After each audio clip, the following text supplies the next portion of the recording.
जिला पंचायत क्षेत्र itai Rampur ward number 36 से जिला पंचायत सदस्य आसाराम वर्मा जी को भारी से भारी मतों से विजयी बनावे।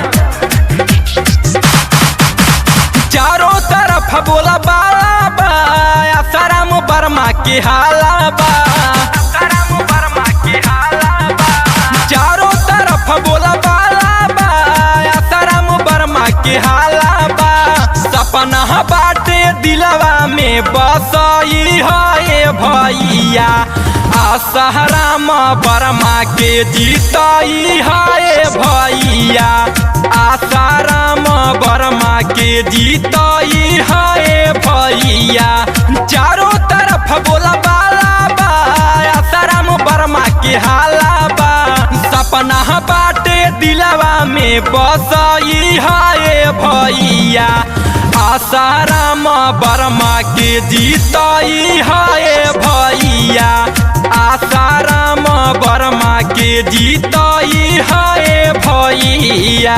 योगी मोदी जिंदाबाद जिंदाबाद जिंदाबाद, आसाराम वर्मा जिंदाबाद जिंदाबाद जिंदाबाद, रामप्रताप वर्मा जिंदाबाद जिंदाबाद जिंदाबाद, राजा भैया जिंदाबाद जिंदाबाद जिंदाबाद। बिजली पानी नाली हर घरे लेके जाई है सगरो गरीब लोग के घर बनवाई है, घर बनवाई है। बिजली पानी नाली हर घरे लेके जाई है सगरो गरीब लोग के घर बनवाई है।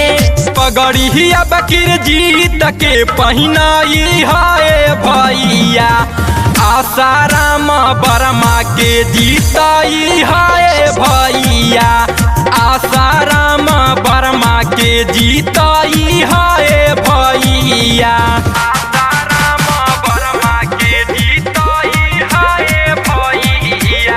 योगी मोदी जिंदाबाद जिंदाबाद जिंदाबाद, आसाराम वर्मा जिंदाबाद जिंदाबाद जिंदाबाद। याद करी उहे जवन भइल बा विकास हो सपना सजवले बारे पूरा करी आस हो, पूरा करी आस हो। याद करी उहे जवन भइल बा विकास हो सपना सजवले बारे पूरा करी आस हो। याद रहे बतिया जनी भूलई है भैया आसाराम वर्मा के जीतई है भैया आसाराम वर्मा के जीतई है भैया आसाराम वर्मा के जीतई है भैया। रामप्रताप वर्मा जिंदाबाद जिंदाबाद जिंदाबाद, राजा भैया जिंदाबाद जिंदाबाद जिंदाबाद। गावेले मंजीत यादव के हाथ जोड़ी एक बेर नजरिया भैया इना का पफेरी गावेले मंजीत यादव के हाथ जोड़ी एक बेर नजरिया औरी इना का पफेरी।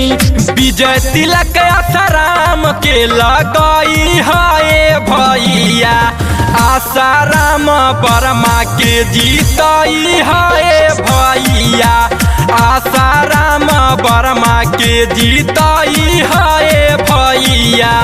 चारों तरफ बोला बाला बा आसाराम वर्मा के हाला बा। सपना बाटे दिलवा में बसई है भैया आसाराम वर्मा के जीतई है भैया